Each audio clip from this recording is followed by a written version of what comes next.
Welcome to the Center for Humanist Inquiries class on Beyond Belief. This is the second class in the series entitled Accusation.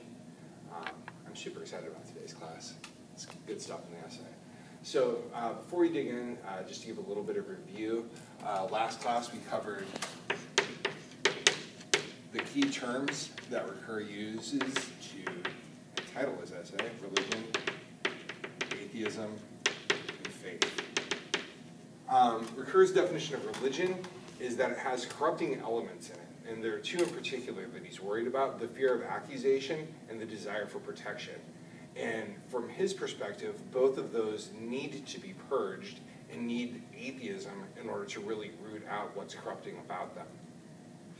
Given his definition of religion, though, in terms of its logic of taboo and protection, a lot of secular society actually fits that model. So a lot of people who aren't quote-unquote religious or not quote-unquote believers still have that desire for protection and that need to call certain things taboo and to separate themselves in a way that has nothing to do with myth and ritual or the sacred even necessarily, but nonetheless adheres to that logic of religion and in particular its corrupting influences. So one important thing, even for those who aren't religious, to take away from the class is that Ricœur's logic of critique and atheism definitely applies to even secular ways of being. The second standard, or second definition, second word was atheism.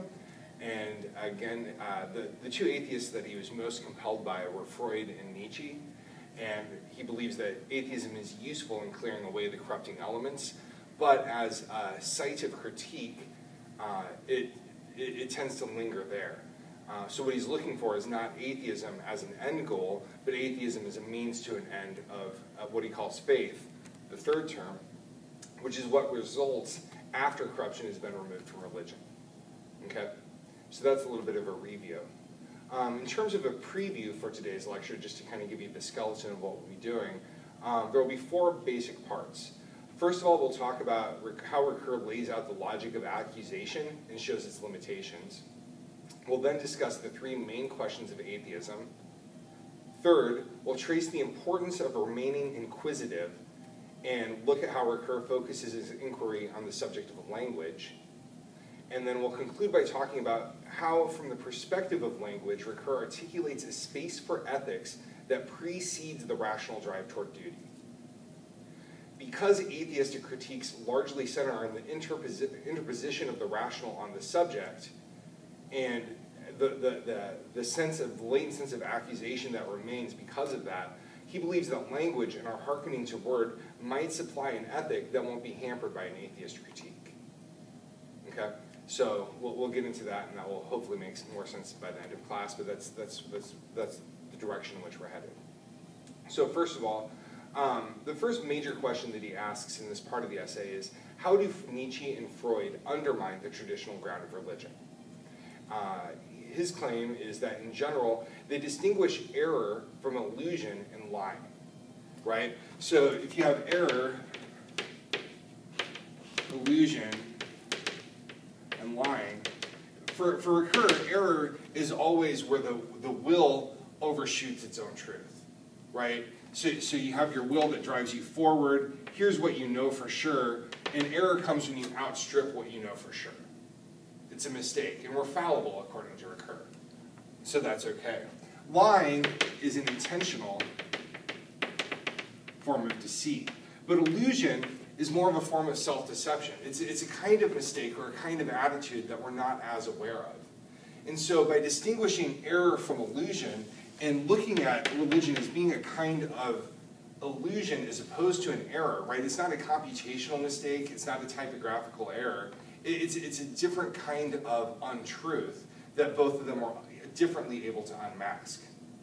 Ricœur says, quote, "Illusion is itself a cultural function.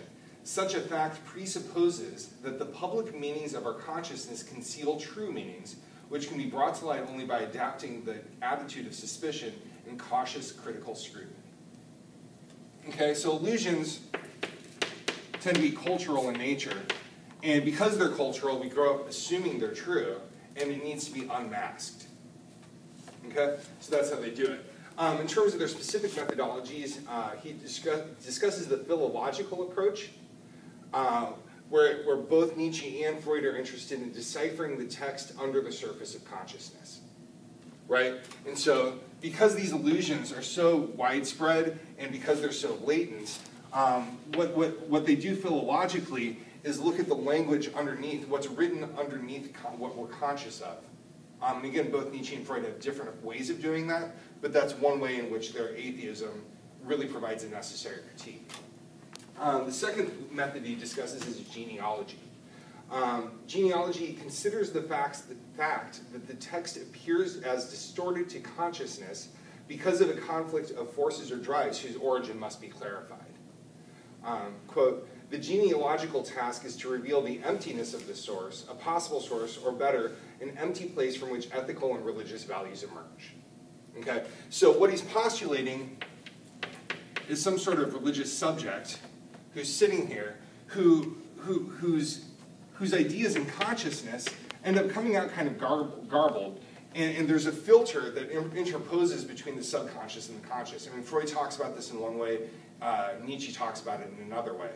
What they have in common that Ricœur is pointing out is that it presupposes a need to have some sort of higher source of values that make them a capital V value, right? That credit that value with some sort of absolute trueness with a capital T, or rightness with a capital R, or something like that, that makes that value an absolute value and certainly true. And what both Freud and Nietzsche are interested in doing is not looking at the question of this so much as the question of the person who needs that to be true, right? And that's how they're successfully able to unmask a lot of our need for certainty and a lot of the drives that corrupt that need for certainty and make it so that it needs to be certain. Does that make sense? Okay? All right. He then discusses Nietzsche and Freud separately. So Nietzsche, according to Ricœur, bears witness to nihilism but does not create it. He is not a nihilist. He's a prophet of nihilism, right? He just testifies or attests to its emergence in culture. Nihilism emerges when recognizing the emptiness of the ideal, or either the ideal in a Platonic sense or supernatural realm in a religious sense, as an origin, quote unquote, of prohibitions. The ideal does not exist, right? So nihilism comes when there's a whole cultural system of values predicated on some sort of ideal truth. And nihilism results when there's a big X over that truth. So everything that was assumed to be full is now empty, and then nothing has any meaning anymore. And then if you're a fan of The Big Lebowski, people carry weasels into bathtubs and wear all black and speak in big German tones, but that's not the point. So that's Nietzsche. Freud introduces the superego as a source of moral consciousness. And the superego internally provides both prohibition and condemnation, right? For Freud, the superego is the inherited or internalized set of moral norms that one punishes oneself with as a way to control and check the id, which would let you do whatever you wanted all the time. So the superego for him becomes that ultimate source, not something out in the sky or something out somewhere, but it's really an internal problem. And therefore, for Ricœur, Freud adds to Nietzsche a very personal dimension, right? It's not just a cultural thing, as Nietzsche analyzes, it's also an internal, very human thing that we do. So overall, for Ricœur, one, both Freud and Nietzsche agree that the concepts of good and evil are created by means of projection within a situation of weakness and dependency. Okay? Humans are weak, we're fragile, we're vulnerable, we're dependent. And the best way to overcome that is to create a system, I mean, it's what Nietzsche calls slave morality, right? It is to create a system where when you're weak, you overturn the values of strength and to call piousness and humility and nonviolence as good and to declare brute force and things like that as evil. It's a very 30-second reduction of Nietzsche's genealogy of morals. Does that do the trick? Okay. So, but it's that notion of projection that puts a capital letter in front of good or true or value or something like that. And that's what we project it up so that we feel better about ourselves because we're weak and we don't like to be weak. Number two, both Freud and Nietzsche agree in a transvaluation of values as a response to that. Although Freud adds the personal element to this, which is the rejection of the father in an Oedipal sense, right? And so for both Freud and Nietzsche, if this kind of thing turns into a good, what was originally for Nietzsche a good versus bad, right? Bad people are just weak-willed. They're bad the way that art is bad, right? Like, it's kind of mediocre art. You can have mediocre people. The good people are the people who know what they want and they just take it no matter what.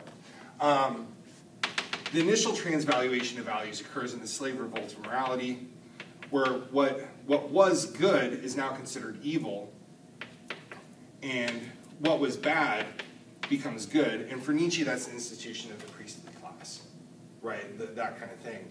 The answer to all of this, though, is to do another transvaluation of values and go beyond, or in Nietzsche's terms, go beyond good and evil, right? Leave those terms behind as bad thinking altogether and move forward into a more joyful future, or a more joyful science, or something like that. All right? So that's the first part of today's reading. Any questions about that? I know that was kind of fast. We okay?